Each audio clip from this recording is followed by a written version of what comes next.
Hello students, आज हम पढ़ेंगे रीडिस्ट्रीब्यूशन ऑफ चार्जेज। हिंदी नाम हो गया आवेशों का पुनर्वितरण। पूरी मैथमेटिकल कैलकुलेशन है, तो इसको हिंदी और इंग्लिश दोनों में एक साथ एक्सप्लेन करूँगा। ठीक है। अब देखिए, डायग्राम में आपको दिख रहा है ये दो कंडक्टर दिए हुए हैं। ठीक है, दो कंडक्टर दिए हुए हैं, एक की रेडियस है R1 और दूसरे की रेडियस है R2। ये दो कंडक्टर है अपने पास, एक की रेडियस R1 है, दूसरे की रेडियस R2 है। ठीक है।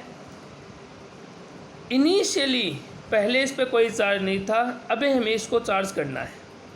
तो चार्ज करने के लिए हमने क्या किया, हमने जो कंडक्टर A है, इस कंडक्टर A को हमने V1 पोटेंशियल से चार्ज किया। ठीक है, कंडक्टर A को V1 पोटेंशियल से चार्ज किया तो इस पे चार्ज आ गया Q1।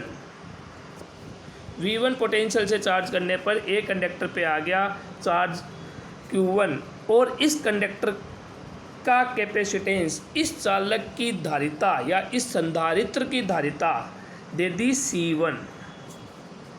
अगर इस संधारित्र की धारिता C1 आई है तो इस पे चार्ज जो आया है Q1 बराबर आ जाएगा Q बराबर CV C1V1। ये जो C1V1 आया है ये कंडक्टर 1 पे चार्ज आया है। ठीक इसी तरीके से जो कैपेसिटर 2 है, इसका कैपेसिटेंस है C2, इसको चार्ज किया V2 पोटेंशियल से, रेडियस है R2, तो इस पे जो चार्ज आएगा वो चार्ज है Q2 बराबर आ जाएगा C2V2, Q2 बराबर आएगा C2V2। ठीक है। अब ये दोनों चार्ज, एक R1 रेडियस का है, एक R2 रेडियस का है। ये दोनों जो कंडक्टर हमें दिए गए हैं, या ये बोल दूं कि ये दोनों जो कैपेसिटर हमें दिए गए हैं, ये दोनों कैपेसिटर अभी आपस में नहीं जोड़े गए हैं। ये दोनों अलग अलग है, इन पे आवेश भी अलग अलग है, Q1 और Q2। ठीक। अब आगे देखो, थोड़ी देर में हमने क्या किया, इन दोनों को एक नगण्य धारिता के तार से जोड़ दिया। देखिए यहाँ लिखा हुआ है अपना C बराबर 0, C अप्रोक्स 0 आ रहा है। इसका मतलब इन दोनों को नगण्य धारिता के चालक तार से जोड़ दिया। जैसे ही हम इसे नगण्य धारिता के तार से जोड़ते हैं, ये आ गया when two conductor charge to different potentials are connected. दो कंडक्टर थे जो दोनों अलग अलग विभव से चार्ज किए गए थे, उन्हें कनेक्टेड किया by a single conducting wire. एक सिंगल कंडक्टिंग वायर से इनको कनेक्ट किया गया। ठीक है। और जिनकी धारिता कितनी थी, हुज कैपेसिटेंस इज नेग्लिजिबल, उनकी धारिता क्या है, नगण्य। जैसे ही हम इन्हें नगण्य धारिता के चालक तार से जोड़ते हैं तो होगा क्या, charge flow from higher potential to lower potential, charges का फ्लो स्टार्ट हो जाएगा। और चार्ज हमेशा हायर पोटेंशियल से लोअर पोटेंशियल की ओर फ्लो करेगा। ठीक है, चार्ज हमेशा हायर पोटेंशियल से लोअर पोटेंशियल की ओर फ्लो करेगा। तो बड़े वाले जो कंडक्टर है उससे चार्ज छोटे वाले कंडक्टर की ओर फ्लो होने लगेगा। कब तक फ्लो होगा, जब तक कि दोनों कंडक्टर का पोटेंशियल समान नहीं हो जाए। पहले जैसे इन दोनों को वायर से जोड़ने से पहले बड़े वाले कंडक्टर का पोटेंशियल था V1, छोटे वाले का था V2, तो अब चार्ज जाएगा जोड़ने के पश्चात V1 से V2 की ओर। और कब तक जाएगा, जब तक कि दोनों का पोटेंशियल समान नहीं हो जाए। V1 का पोटेंशियल गिरेगा, गिर के V होगा, और V2 का पोटेंशियल बढ़ के V पे जाएगा। ठीक है। तो हमें जो ये पोटेंशियल आएगा, जो दोनों का कॉमन, ये जो दोनों का पोटेंशियल मिल जाएगा, जिसे हम V नाम देंगे, ये V पोटेंशियल दोनों का कॉमन पोटेंशियल कहलाएगा। ये जो V पोटेंशियल आया है ये कॉमन पोटेंशियल मतलब उभयनिष्ठ विभव कहलाएगा। ये हमें ये उभयनिष्ठ विभव की कैलकुलेशन यहाँ करनी होगी, क्या आया क्या नहीं आया। इसके लिए देखो लिखा हुआ है बिफोर चार्जिंग, आवेशन से पहले Q1 कितना था, आवेशन से पहले Q1 था C1V1। ये देखिए आवेशन से पहले Q1 था C1V1, ये रहा।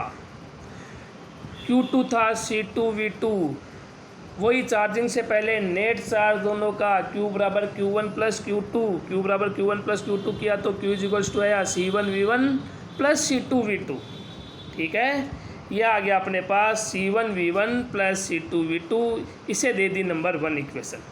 नेक्स्ट देखिए आफ्टर चार्जिंग। आफ्टर चार्जिंग में पोटेंशियल तो दोनों का सेम हो गया, पोटेंशियल तो दोनों का आ गया था सेम अपने पास, कितना V, तो Q1 डैश चार्ज भी कम हो गया, चार्ज कम होके हो गया Q1 डैश बराबर C1V और Q2 डैश हो गया C2V। Net charge again Q dash बराबर Q1 प्लस Q2, तो ये आ गया, वैल्यू पुटअप कर दीजिए C1V प्लस C2V, कॉमन कौन आया V, तो Q dash is equals to आ गया V कॉमन आ गया C1 प्लस C2, इक्वेशन 2 आ गई। अब law of conservation of charges, ये हमने चार्ज की प्रॉपर्टी में पढ़ा है अभी। ठीक है, अब हम अप्लाई करेंगे law of conservation of charges. Law of conservation of charges मतलब चार्जिंग से पहले potential net charge is equals to charging के बाद नेट चार्ज। चार्जिंग से पहले नेट चार्ज कितना था, इक्वेशन फर्स्ट देखिए, ये था C1V1 प्लस C2V2 बराबर आ जाएगा, बाद में कितना है, ये रही equation 2, C1 plus C2 into V। हमने लगाया है आवेश संरक्षित रहता है, आवेश संरक्षण का नियम अप्लाई किया है, तो आवेशन से पहले आवेश कुल आवेश बराबर आवेशन के पश्चात कुल आवेश अप्लाई कर दिया। यहाँ से डायरेक्ट V का फॉर्मूला आ रहा है C1V1 plus C2V2 upon C1 plus C2। ठीक, ये हमने निकाल लिया नेट पोटेंशियल। एक चीज़ हमने निकाल ली है नेट पोटेंशियल, अगली जो चीज़ आती है वो आती है दोनों आवेशों का अनुपात, कब, चार्जिंग के पश्चात।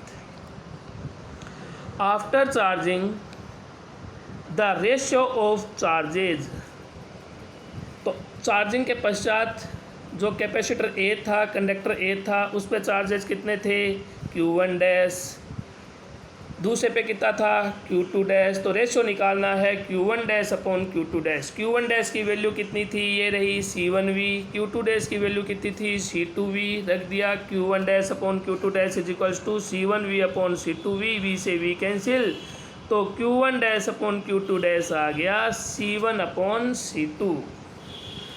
ठीक, ये यहाँ अगली पॉइंट आ गया हमारे पास, आवेशों का अनुपात। इम्पोर्टेंट टॉपिक है, ध्यान से करना है, पूरी तरह कैलकुलेटेड है, ऐसा कोई इसमें नहीं समझने वाली दिक्कत नहीं आएगी आप लोगों के। अब इसमें कंडीशन दी गई है, यदि V1 बड़ा है V2 से,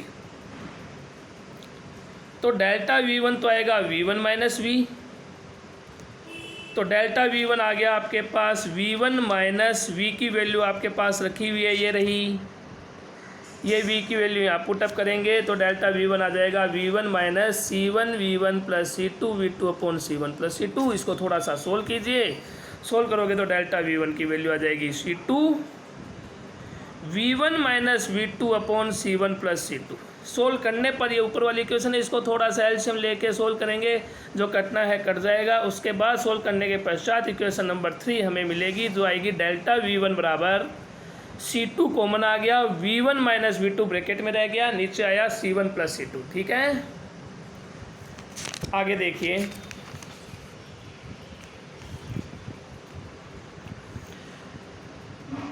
डेल्टा V2 देखिए। अब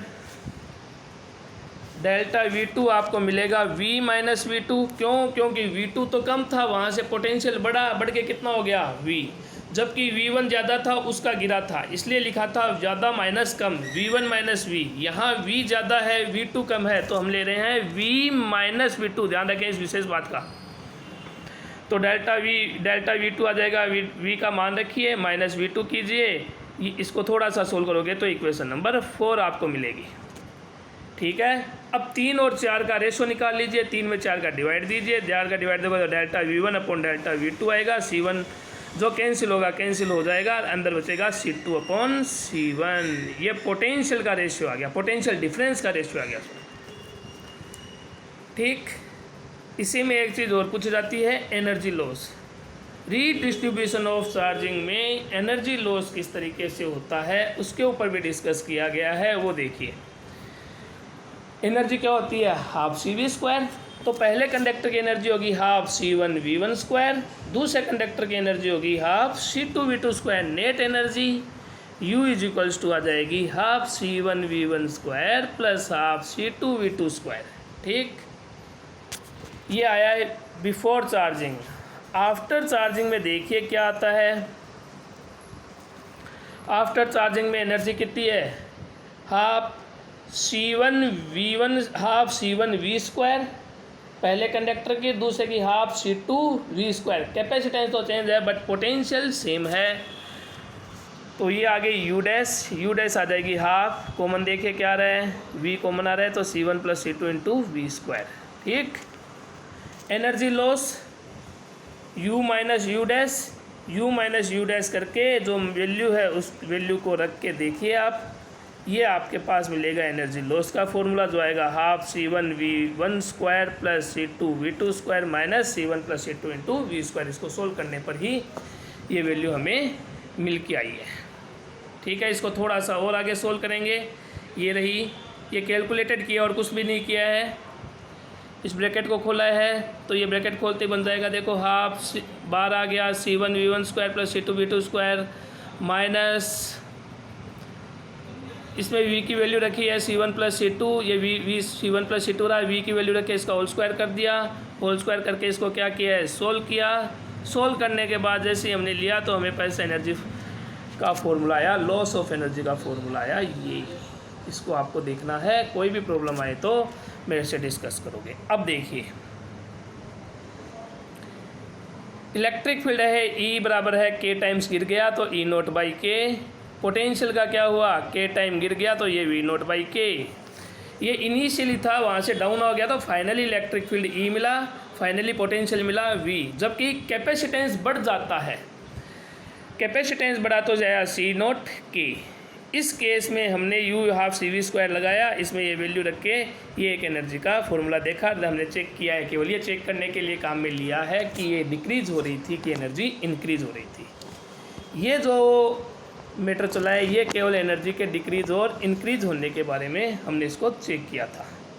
ठीक, इसी के साथ ही आपके एनर्जी ये जो है रीडिस्ट्रीब्यूशन ऑफ चार्जिंग, चार्जेज का जो आवेश है, आवेशों का जो पुनर्वितरण है, आवेशों के पुनर्वितरण को हमने स्टडी किया है। ठीक, इसको आपको ध्यान से देखना है। कोई भी प्रॉब्लम आए तो मेरे से आपको इससे रिलेटेड कोई भी प्रॉब्लम है तो डिस्कस कीजिए आप। थैंक्स।